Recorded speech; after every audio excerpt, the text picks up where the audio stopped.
Assalamualaikum warahmatullahi wabarakatuh. Halo semuanya, perkenalkan nama saya Nisa Sabila Ramadhani dengan NIM 2309468 dari jurusan Pendidikan Bahasa Inggris kelas 5A. Di sini saya akan menjelaskan apa itu Systemic Functional Grammar atau SFG, dan juga saya akan membahas mengenai theme rim, mood system, dan juga transitivity system analysis. Dan di sini juga saya akan menggunakan kutipan dari berita tentang edukasi atau dunia pendidikan dalam berbahasa Inggris untuk contoh analisis yang akan saya sampaikan. Jadi, apa sih Systemic Functional Grammar itu? Systemic Functional Grammar adalah teori tata bahasa yang memandang bahasa sebagai sumber daya untuk membuat dan menyampaikan makna, bukan sebagai kumpulan aturan atau struktur kalimat. Systemic Functional Grammar dikembangkan oleh Halliday, yaitu ahli linguistik yang menekankan bahwa bahasa selalu mempunyai konteks tertentu dan selalu memiliki makna dan tujuan, seperti berbicara pada teman, menulis laporan akademik, memberi perintah, dan juga menceritakan pengalaman. Lalu di sini saya akan menjelaskan apa itu theme rim. Dalam SFG, theme rim digunakan untuk menjelaskan bagaimana informasi disusun dalam bentuk dalam sebuah klausa agar pesan dapat dipahami oleh pembaca dan pendengar. Theme adalah titik awal dari klausa, bagian yang pertama kali muncul dalam sebuah kalimat. Theme juga menunjukkan apa yang sedang dibicarakan. Lalu ada rim, yaitu sisa klausa setelah theme yang membahas tentang informasi baru atau menceritakan lebih lanjut mengenai theme. Theme dan rim selalu bekerja sama untuk membangun pesan yang utuh dalam suatu klausa. Singkatnya, theme adalah apa yang dibicarakan, sedangkan rim adalah apa yang dikatakan tentang theme. Lalu ada unmarked versus unmarked. Dalam analisis theme rim, theme dibedakan menjadi unmarked dan marked, tergantung apa yang ditempatkan pada awal kalimat atau klausa.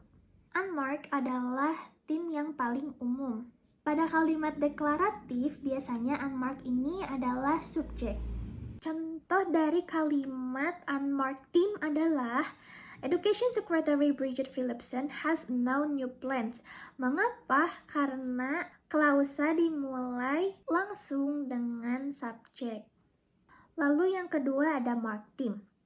Marked theme terjadi ketika theme bukan subjek, melainkan unsur lain yang dipindahkan ke awal klausa, biasanya berupa keterangan atau circumstance, seperti waktu, tempat, cara, dan kondisi. Contoh dari kalimat marked theme adalah In recent years, school have integrated AI. Mengapa? Karena klausa diawali oleh keterangan waktu. Lalu selanjutnya ada types of thematic progression. Thematic progression menjelaskan bagaimana theme dan rim saling terhubung dari satu klausa ke klausa lainnya. Ada 3 jenis theme progression, yaitu constant theme pattern, linear theme pattern, dan juga split rim pattern. Pada constant theme pattern, theme yang sama digunakan berulang di beberapa klausa, sementara theme-nya berubah. Contohnya adalah online learning is becoming more popular. Online learning offers flexibility for students. And online learning also reduces transportation cost. Lalu linear theme pattern. Theme pada klausa sebelumnya menjadi theme pada klausa berikutnya. Contohnya, students are using AI tools. AI tools help them complete assignment faster. These tools also improve learning efficiency. Yang terakhir ada split rim pattern. Satu rim berisi lebih dari satu informasi, lalu informasi tersebut dipecah menjadi theme pada klausa berikutnya. Lalu di sini saya akan menjelaskan mood system. Mood system merupakan bagian dari fungsi interpersonal bahasa, yaitu fungsi bahasa untuk membangun hubungan antara penutur dan pendengar. Ada 3 jenis mood, yaitu deklaratif memberikan informasi atau pernyataan, lalu ada interrogatif mengajukan pertanyaan, dan ada imperatif memberikan perintah atau instruksi. Dalam mood system, sebuah klausa dibagi menjadi 2 bagian utama, yaitu mood block dan juga residu block. Mood block menentukan jenis mood, terdiri dari subject dan finite. Lalu residu block adalah sisa klausa setelah mood block, terdiri dari predicator, complement, dan juga adjunct. Di sini terdapat contoh kalimat, yaitu Education Secretary Bridget Phillipson has announced the biggest national curriculum review for a decade. Nah, di sini subjeknya adalah Education Secretary Bridget Phillipson. Lalu ada finite-nya yaitu has, dan dilanjut oleh predicator-nya announce, dan complement-nya the biggest national curriculum review for a decade. Lalu saya akan menjelaskan apa itu transitivity system. Transitivity system adalah bagian dari SFG yang berfungsi untuk menjelaskan bagaimana pengalaman manusia direpresentasikan melalui bahasa. Dalam transitivity system, sebuah klausa terdiri dari 3 unsur utama, yaitu proses. Proses adalah jenis aktivitas atau kejadian yang terjadi dalam klausa. Biasanya diwujudkan dalam bentuk kata kerja. Lalu yang kedua ada partisipan. Partisipan adalah pelaku atau pihak yang terlibat dalam suatu proses. Partisipan bisa berupa orang, benda, atau konsep. Lalu yang ketiga ada circumstance, yaitu memberikan informasi tambahan tentang proses seperti waktu, tempat, cara, alasan, atau frekuensi. Lalu di sini ada process type. Process type menjelaskan jenis pengalaman yang direpresentasikan oleh kata kerja sebuah klausa. Ada 6 jenis proses utama, yaitu yang pertama ada material. Material melibatkan tindakan fisik dan kejadian nyata. Partisipannya adalah action dan goal. Action di sini berperan sebagai pelaku dan goal adalah sebagai sasaran. Lalu yang kedua ada mental process. Melibatkan pikiran, perasaan, persepsi, dan juga keinginan. Partisipan dalam proses ini adalah sensor dan fenomenon. Sensor adalah orang yang merasakan, lalu fenomenon adalah hal yang dirasakan. Lalu yang ketiga ada relational atau identity. Relational menjelaskan hubungan, identitas, atau atribut.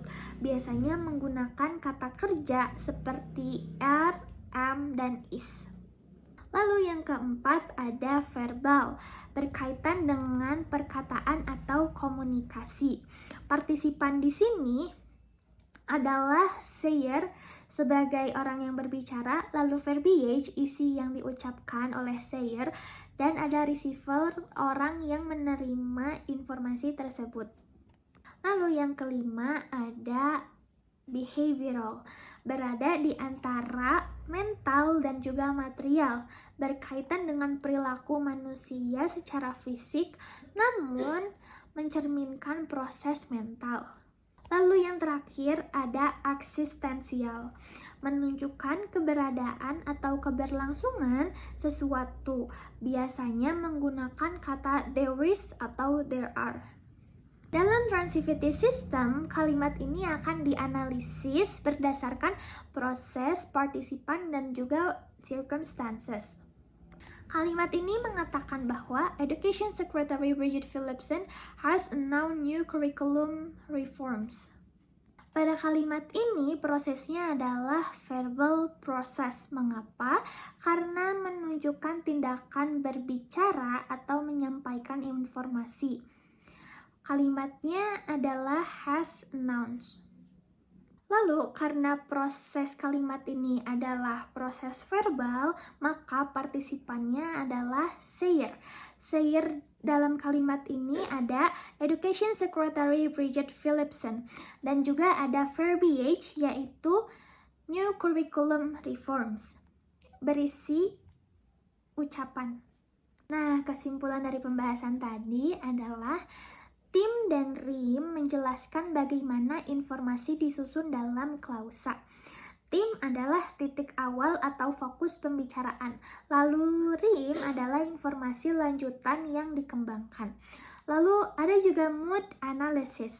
Mood analysis berkaitan dengan fungsi interpersonal bahasa. Bagaimana penutur memberi informasi, meminta informasi, dan juga memberi perintah. Lalu yang terakhir ada transitivity. Transitivity menjelaskan bagaimana pengalaman, peristiwa, dan tindakan direpresentasikan dalam bahasa melalui proses apa yang terjadi. Lalu partisipan, siapa atau apa yang terlibat. Lalu ada circumstance, kapan, di mana, dan bagaimana. Ketiga sistem ini saling melengkapi loh, dimulai dari tim Rim yang mengatur fokus informasi, lalu ada mood yang mengatur interaksi, dan juga transitivity yang menggambarkan pengalaman yang disampaikan dalam klausa. Sekian yang bisa saya sampaikan tentang Systemic Functional Grammar. Mohon maaf apabila ada salah kata atau salah penuturan. Assalamualaikum warahmatullahi wabarakatuh.